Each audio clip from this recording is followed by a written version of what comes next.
Today we shall talk about the well-known Microsoft Excel software and how it can be used for the calculations of some statistical and mathematical functions.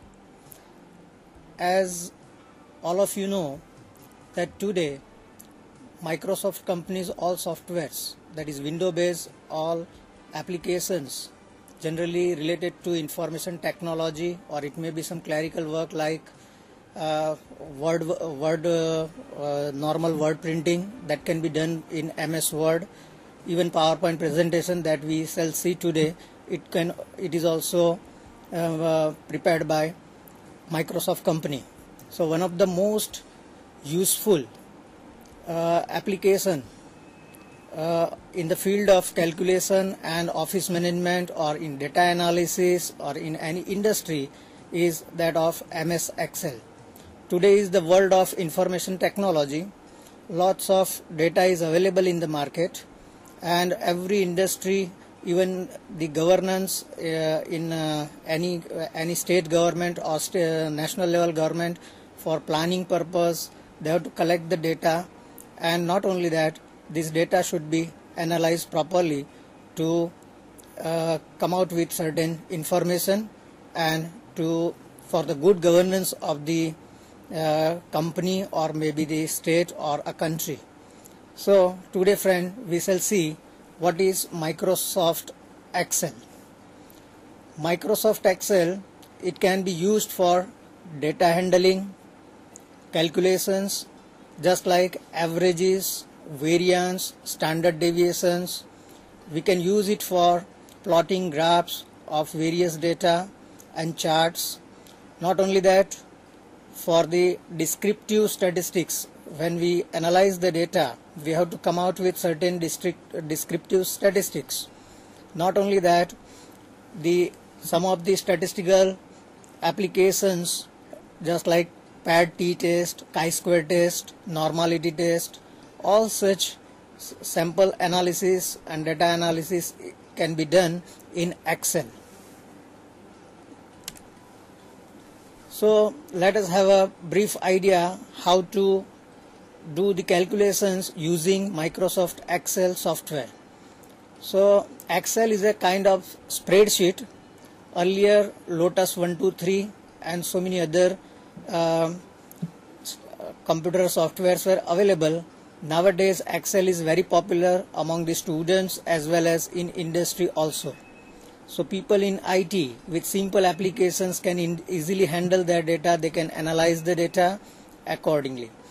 So what is Excel? Excel can be opened. How to start with Excel? So let us begin with that. Excel can be opened with the help of toolbars by clicking the Excel button or through following sequence of clicks. So we have in our window a start button. So we can click over it, where we can find all programs tab. When we click all programs tab, we can identify where is Microsoft Office entire tool. So in all program we have to click Microsoft Office, and again in Microsoft Office we have several options available, just like MS Word, MS Excel, PowerPoint presentation and so many others. So in Microsoft Office we have to click Microsoft Excel button. So upon clicking all these functions in a sequence, what we can see on our screen is the Microsoft Excel window. When you open Microsoft Excel, this screen will appear. You can see that on the screen we have square brackets.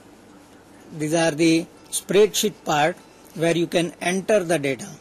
Let us try to understand some of the basic functions which are given, readily available library functions, and some of the important features of Excel that are very necessary for the data entry purpose as well as for data analysis purpose. So here these A, B, C, D, these are called the column numbers, as you can see in book 1 here, and these are the row numbers. So it is a kind of matrix that we study in mathematics and statistics. So columns are identified as A, B, C, D, E, and rows are identified as 1, 2, 3. And in this we have this font size also. Not only that, here we can arrange the data in particular fashion, that right alignment or left alignment, like that. In general, this is the layout of the Microsoft Excel's first open book, that is book number 1.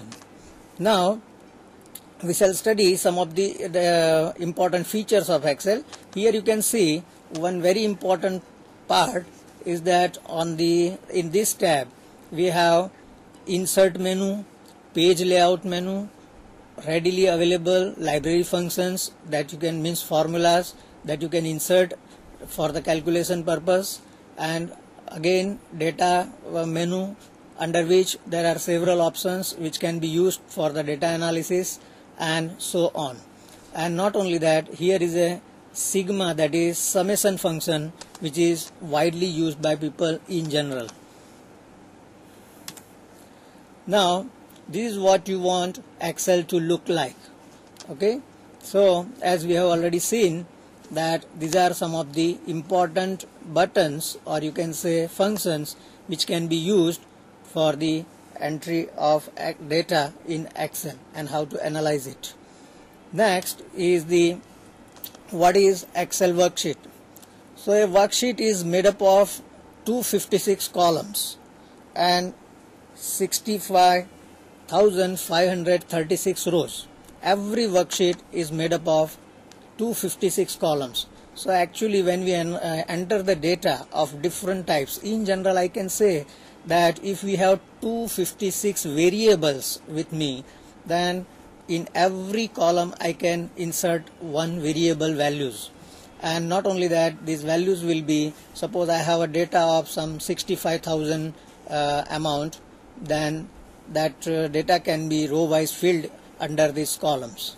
Now each column is denoted by a letter capital A, B, C, D up to Z, and the 27th column is denoted by AA, AB, AC, and so on, like that. So we have such 256 columns. Now each row is identified by number 1, 2, 3, so on serially. Now when a column and a row when they together form a rectangle, that rectangle is called a cell. So you can see that here this particular cell which is bolded in the border, so this particular cell is called this particular space is called cell. So what is the address of this particular cell? You can see that it is in the column A and in the second row. So the cell address is A2. Next we have a very important part. Suppose I have clicked or my cursor is in A1 position. When I start Excel, generally the cursor lies in A1 position, and that address is always given in name box. So this part you can see that here is the address of the place where your cursor is at present, where is the presence of your cursor. So A1 is the address. Now below that, here is a select all button. So if we want to select the entire worksheet, then if I press this particular portion, then entire spreadsheet will be selected. Means every column, every cell will be selected for a particular application. So if I want to fill some colors, or I want to change the font size, or I want to make some kind of decimal numbers, 2-point decimal numbers or 3-digit decimal number, so I can select it by clicking here. Now you can say that this is 1, 2, 3, 4. This denotes the row number, that is row heading. Every row is identified by its number. This is active cell at present. Then comes that this particular arrow indicates the movement of the active cell. If you want to see a particular portion of Excel sheet, because we have in general 256 columns and more than 65,000 rows, So if you want to move across this cell value, you can move by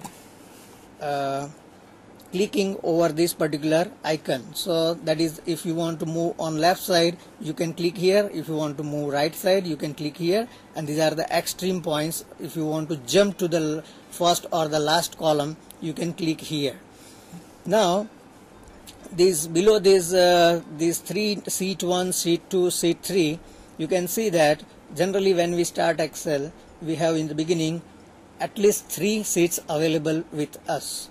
So these are the sheet numbers, and every sheet consists of these features. Now you can enter data in one sheet, some data can be entered in sheet 2, and further the sum of the numbers or the data given in sheet 1, sheet 2, and some arithmetic is performed, and the result we want in sheet 3, just like A1 in sheet 1 and A1 is the same cell value is in sheet 2. If I want to add up these two numbers in sheet 3, then that operation can also be easily done. Now the most important part here is the formula bar. Whenever I write any formula in this particular cell value, that will be displayed here in this particular bar. So here whatever mathematical or statistical function that you enter, it will be displayed here. Even if you enter some data, it will be displayed here also, as well as in the active cell also. Similarly, these are the column headings that we have already talked about. Column headings are A, B, C, D, E, and in general these are the sorting functions. Means the data can be arranged in ascending or descending order, or from A to Z means dictionary order, or from Z to A can be sorted. Further, we have readily available some of the standard toolbars of graphic representation of the data and something like that. And here is a task pane if for the help purpose. Next is identifying worksheet parts. Whatever you type in a cell appears in a formula bar. We have already said here earlier that suppose I write a name Jones in this particular cell, that is A1, then when I type it here, it will also be displayed here in the function toolbar. So this is a formula toolbar, and whatever we write here will also be displayed here. Now whatever we type is actually printed here, but the structure may be different, and here we can have some modification in that we shall study later on. To move from cell to cell across from left to right, you can use tab button also. To move up and down, just use your arrow keys. So for moving from one cell to another cell in either of the direction, or horizontally or vertically, we can use these arrow keys in when we execute worksheet. Now edit and format data. You can change the way information is displayed in a cell by formatting the data. Information can be quickly and easily edited in Excel. So that is the strong feature of Excel, that you can easily formulate, and as per your requirement you can display your information.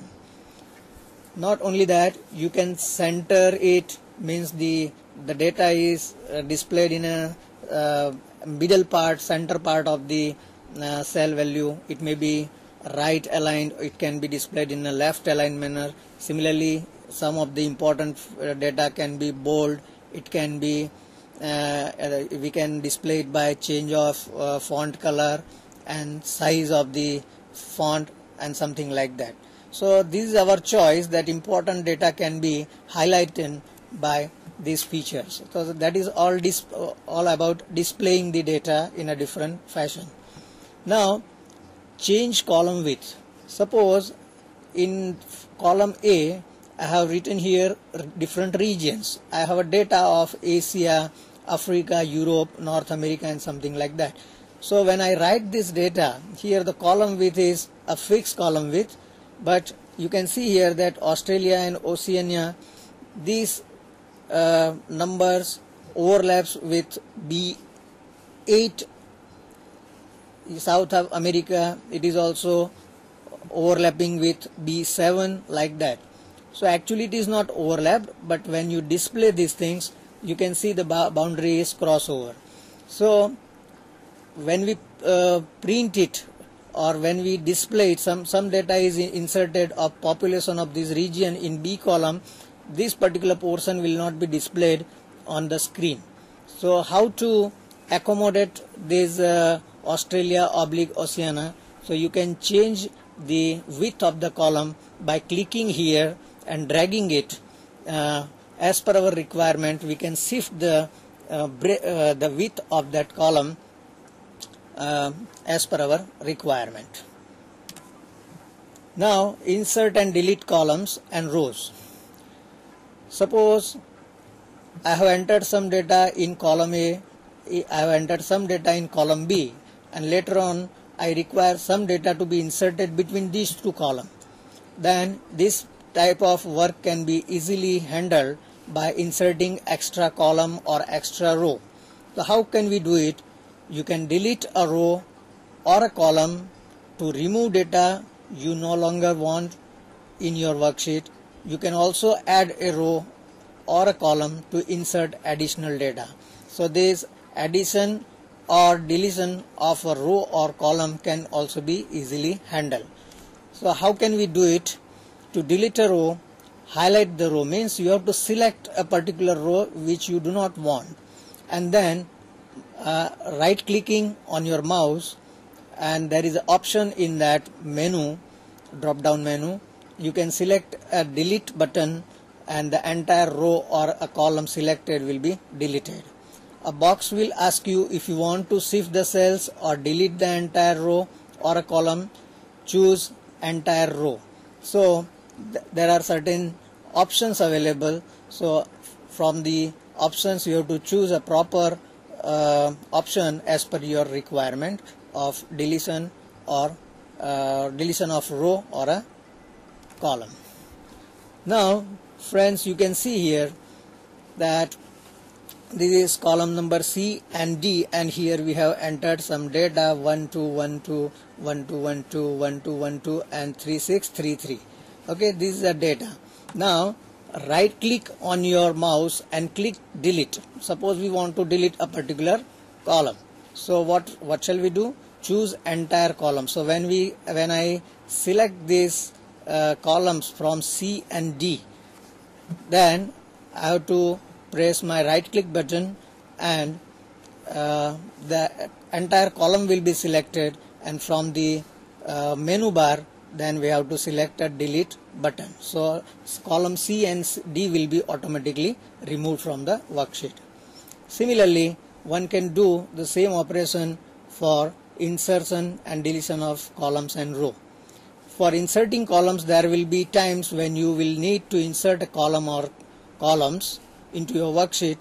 To insert a column, click on A to select column A. Now choose insert option, and again in columns from the menu, a column is inserted to the right side of the column A.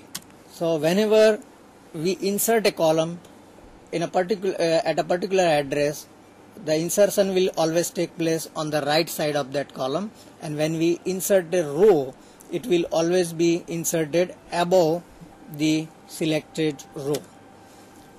Now how to sort a list of data? Suppose we have some data, say some numbers are given in a random fashion, and we want to arrange them in ascending order or descending order.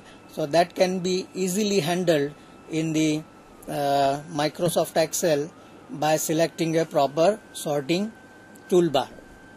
Similarly, suppose I have some 10 different names in my Excel sheet and I want to arrange them in alphabetical order, and that is a dictionary order A to Z, or may I require it to be from Z to A, descending order, then that kind of things can also be done easily. So to sort a list of data, choose the data that you want to sort. Means in a column, suppose I have given some numbers, then I have to select that particular set of data, and when I select them it will be highlighted, that row or column. Now click data from the menu bar. We have already seen earlier that where this data menu bar is available, it is on the top of the Excel sheet. So from the data menu we have to click the data menu, and again from data menu we have to click the sort function from the data menu. This sort box will ask you how you want to sort your information. For example, do you want to sort a column in ascending order or descending order? So as per our requirement we can sort the data. To sort data, to sort data, first of all we have to enter the data. First make the cell in which you want to enter the data active by clicking it, and then we can arrange it. Similarly, some of the data related to dates also can be arranged in ascending and descending order. Now, as most of the students know how to enter the data in multiple lines and in different parts of the Excel sheet, that we can do it. You can see here entering data in a worksheet. Suppose I have a list of some students, their address, their date of birth, or whatever it is. Sorry, it is data related to some item, price, quantity. So these are the information you want to enter and want to create a database about. So here is a name column. Here you can enter various names, address of that person, some date related structure, maybe a customer, and the items that he wants, price and the quantity that we, and the total of price and quantity, that is the total bill we want to show here. So this kind of data base can be created. So these are the titles of the different data values. We generally call them as variable. Under these columns, column title name, we shall write here different names and their corresponding address and so on. So in this active cell, when we click, it will become it will be readily available to enter the data. Now friends, to enter the data is very easy task, but what is important is the calculations or the arithmetic or some mathematical formulas, operations that we want to perform on this data. So to analyze the data, we need some kind of arithmetic operations to be performed on the data. For that we need to enter different kinds of formula. So what is a formula? A formula is a mathematical expression that calculates a value. In Excel, formulas always begin with an equal sign. So whenever you want to type a formula, as we have seen earlier in C programming or in basic programming or in any other programming language, to evaluate a particular number, we have to write the formula by a variable name, let us call it x, and it is equal to, just like mathematics, x is equal to u plus v by 2. So that type of address or the formula can also be written in the Excel. So every formula begins with an equal to sign. A formula can consist of one or more than one arithmetic operators and some constants also. In order of precedence, the order of precedence is a set of predefined rules that Excel follows to calculate a formula. Friends, we know that BODMAS rule, that is bracket, off, and division, multiplication, addition and subtraction. So in short we call it as BODMAS rule. So this hierarchy of mathematical operation should be kept in mind when you write a formula in Excel. Always bracket will be performed first, and then only that percentage sign or off, we call it 20% off 500 rupees, like that. So bracket of, then division and multiplication will take place, and the last operation that will be performed by Excel is that of addition and addition and subtraction. Now introducing a function. There are so many readily available library functions in Excel which are widely used by people in general all over the world. So what is a function? A function is a named operation that returns a value. Every function has certain arguments. So we shall study it in detail when we start actual Excel applications. For example, to add the values in the range C1 to C5, suppose in column C and row number 1 to 5 we have some data and some values.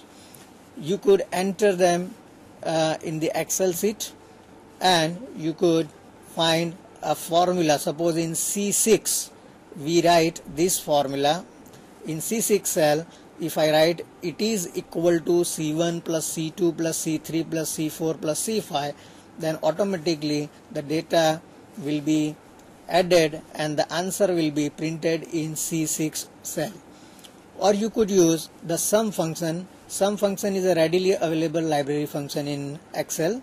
So if we write in C6 column is equal to sum, and this is the range of the data, that is from C1 to C5.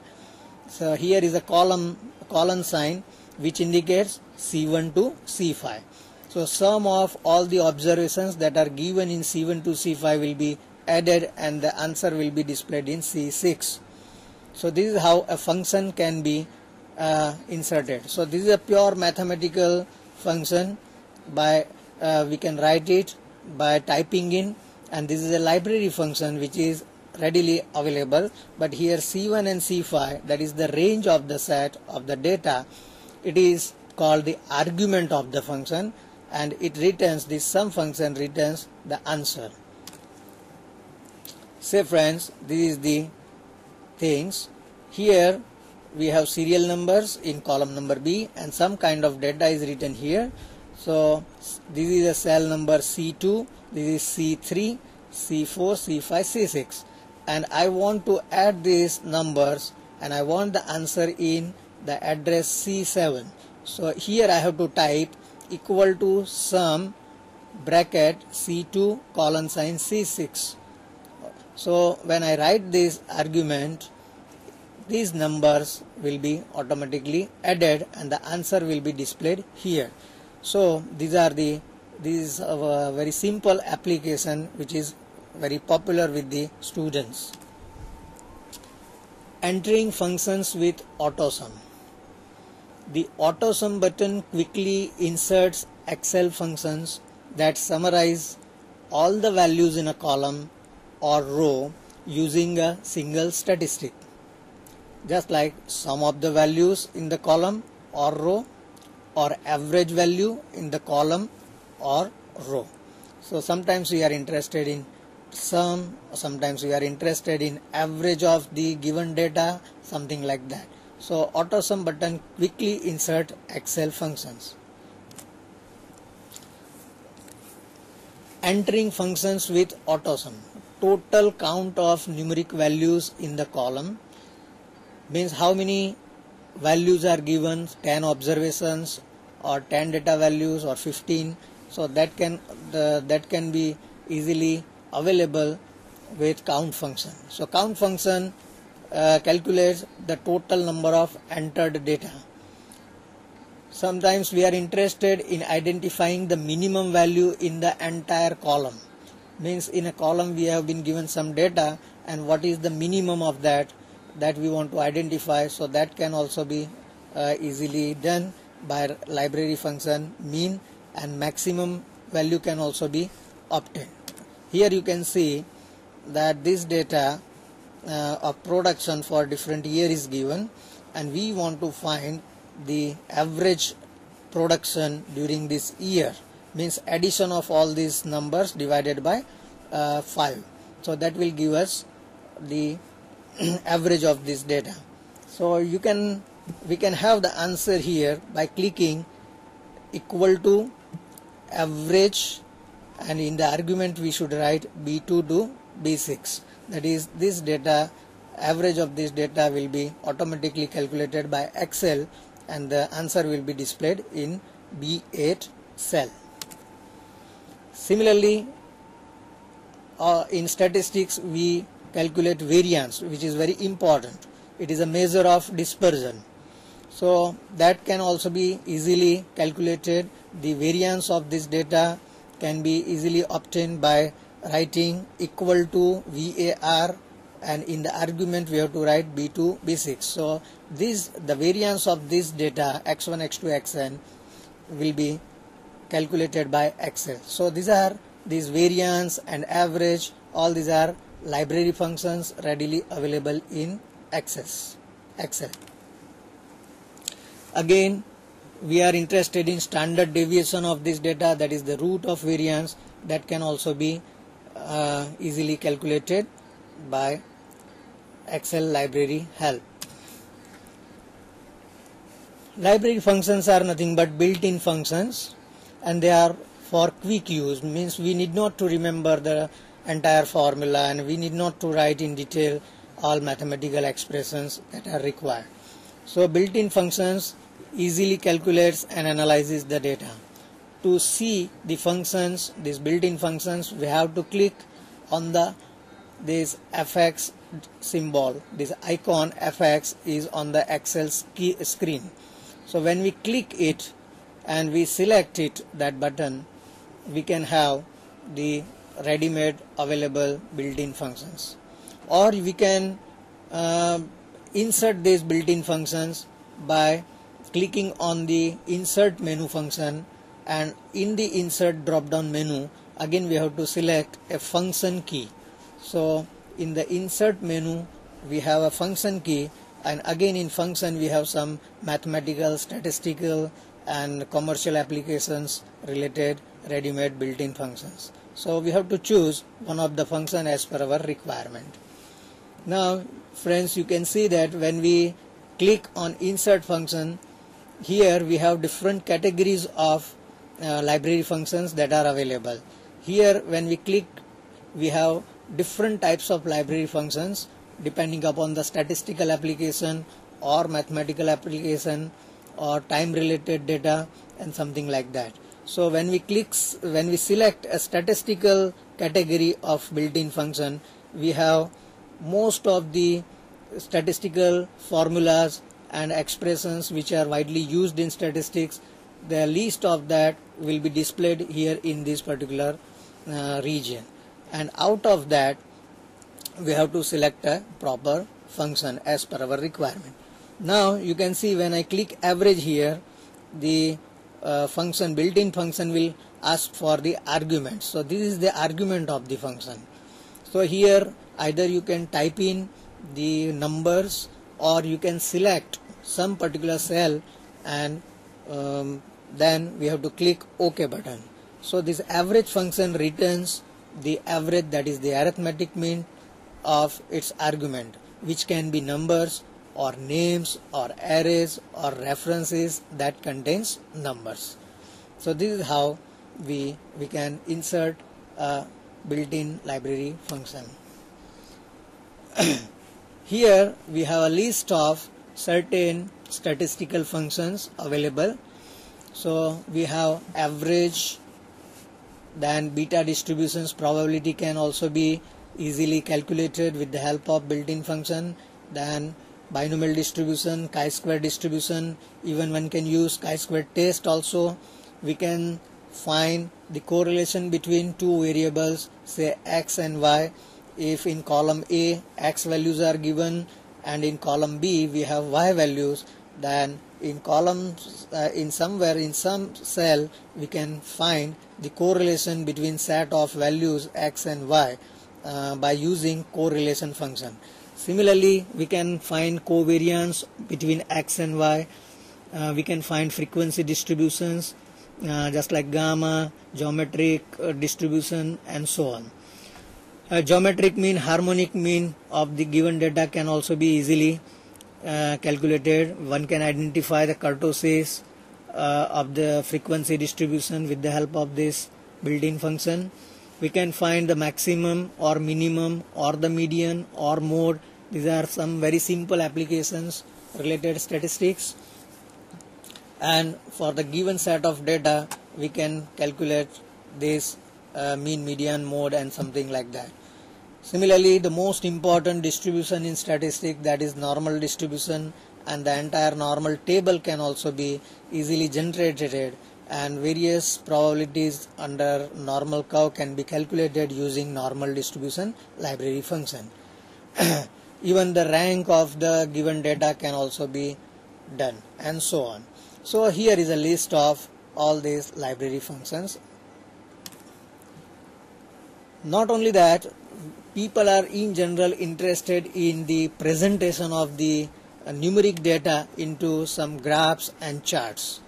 Now in Excel, this is one of the best application how to represent the data graphically or different forms of charts, so that common man can easily understand what the data represent. So graphs and charts in Excel can be drawn very easily. There are several types of graphs, as we know, and the charts which are useful for presenting the statistical data. So to insert graphs or chart, we have to click on the insert menu, and in the insert drop down menu we have an option of charts. So when we click on this chart button, we will have a list of different type of graphs available with us. So you can see, friend, here these are called column graphs, column charts. Then here these are the line graphs. Again here there are options that this is a 2D graph, this is a 3D graph. Here these are rectangles, here these are some kind of pillars like structure. So these are the ways of representing the data. And these are all line graphs. These are particular type of line graph.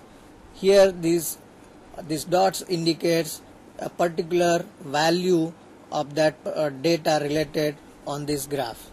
Similarly, this is a 2D line graph. This is a 2D line graph. This is called pie chart, which is very popular in arts faculty. So the data can also be easily expressed using these various types of graph. The most important graph so far as mathematics and statistics is concerned is XY scatter graph and area graph. We people are interested in the scatter graph. So in statistics, whenever you plot any graph, one should always use the scatter graph to represent the data. And this column graph and pie graph, these are all for a common man. These are not as precise as this scatter graph. Of course the calculation is proper, but for to identify a particular value or some kind of data analysis, these column graphs are not as mathematically powerful to understand. When we look at these column graphs, as a mathematician or a statistician, we do not get exact idea about it. So better to plot the statistical data by using XY scatter graph, just like time series data and so on. So when we represent a time series, we should always use XY scatter graph. Next is the different types of charts. So what is column chart or bar chart? Let us try to understand what this column chart indicates. So the length of bars shows proportionate or absolute level of a variable in a group or a sample or a population. So all of you are aware of this cricket match, and that the data that we see on our screen on TV, that various in different overs how many runs are scored, or over-wise 50 overs one day match, and we can see that in which over how many runs are scored. So that is for a common man very easy to understand, and that column chart is drawn in cricket match to understand the people how the run rate goes and how the runs are scored. So this is one of the application of column chart. Let us have an idea about some data is given here, years and tables. This is the data related to different years 1990 to 1998, and we want to make comparisons of the value across the different categories. So how the graph, that column graph of this can be drawn. So the production of this data, the production in different years can be represented, as you can see on your screen, that these column charts, columns are prepared, and the structure of the graph indicates that in 1991 to 1992 the production is highest, whereas in 1994 to 95 the production is below 100. So this is how one can easily understand and compare the data in a graphical notations. Similarly, pie chart is generally used to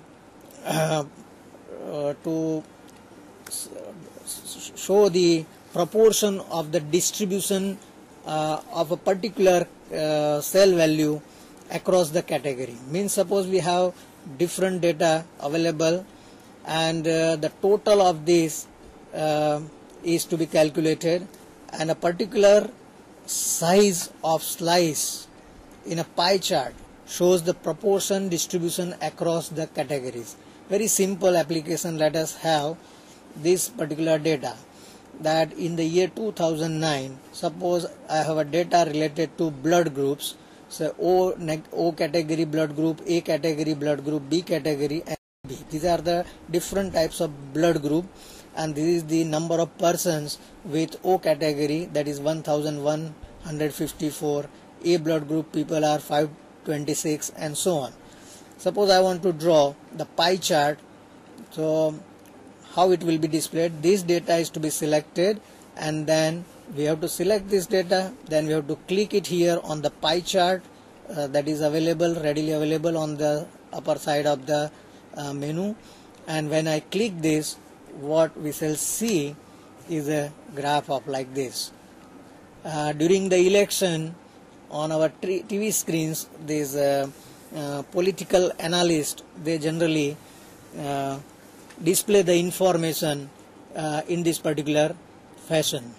So this is nothing but total voter, this total number of persons, and out of that 6% population, means 155 people have AB blood group, that is denoted here, and B group people are 30%, and the largest section is 44%, that is this particular area.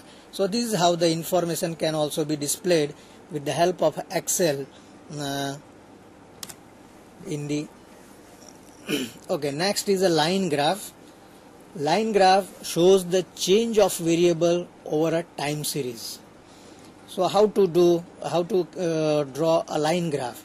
So for that, select the data and then click insert menu, and in insert menu select the line chart, may it be 2D or 3D, and then OK it. Suppose let us have an example that we have this kind of data. So we want to draw the graph of these Democrats, Republicans, and other. This is a list of voters. So during different years, how many people are Democrat, how many are Republican, and so on. We want to represent them using line graph. So select this particular data which we want to show on the line graph. Then we have to click on this particular icon, and on clicking it, what we shall see is a line graph like this. So here automatically this blue line, which indicates the number of Democrats. So that can be expressed on this graph by blue line. Republicans are represented by the line graph, as you can see on this screen, and this green line indicates other kind of voters, and so on. Not only that, descriptive statistics which are readily available in Excel can be used to perform analysis of the given data. Now, to obtain various descriptive statistics, we have to first choose the data tab. So that is a data icon is available on the screen. So choose the data tab, and the analysis group, again in that we have to choose. So when we click on the data analysis menu, what we get is a menu. In the menu list, highlight the descriptive statistics option. So when we click on descriptive statistic option, we get the detailed descriptive analysis of the given set of data. So let us consider one example of gasoline price data, and it is like this. Suppose the price of gas is given in column A like this, and we want to have some detailed descriptive analysis, or we want descriptive statistics of this data. Then we have to select a data analysis toolbar. We have to click on data analysis, and in that again we have option of descriptive statistics. When we click here, and then when we click OK button, what we see is something a menu like this. Here we have to input the range of the data, means which data is to be inserted, either first 5 observations or entire 10 observations. This entire list is to be inputted, so that range of cell values should be inserted here, and grouped by this data is grouped in column. Then we have to insert these options, what kind of analysis you want to perform, and then when I click OK button, what we find is the analysis. So let us have a quick move, and here you can see that $A1 to A11, this is the range of the cell value, and output range means the answer we want at C1 column, and with 95% confidence interval we want the analysis of this particular gas price data. So you can see, friends, here that the mean of this is calculated, and it is 119.9. Standard error of this data is calculated, and it is 1.14 like this. So median of this data. So all these important measures of central tendency, measures of standard deviation, and what is the kurtosis of this data, what is the skewness is in this data, what is the range of this data, what is the minimum value in this data and maximum value. All such things can be easily identified. What is the total and how many observations, that is count of this data, and so on. All such detailed descriptive statistics in a one go can be easily identified. So not only that, we can perform a simple pad t-test for 2 samples. So to apply the t-test on the given set of data, let us have a quick look at this. Suppose I have a data related to a training program. Some 10 persons have been given some training. So before training, these many people have employment, and after the training, this is the number of persons getting employment.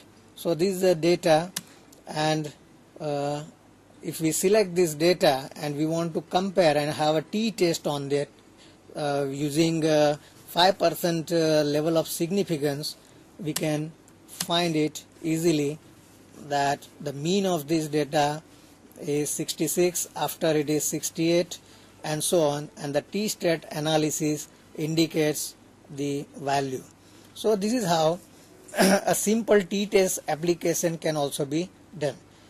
So friends, in general, Excel is very popular among the students, widely used by the people in general, in the industry as well as in every walk of life for data description, representation and so on. One should always use Excel. It is very handy, easily available and very easy to understand. If time will permit, next time we shall continue with some more applications of Excel. Thank you very much.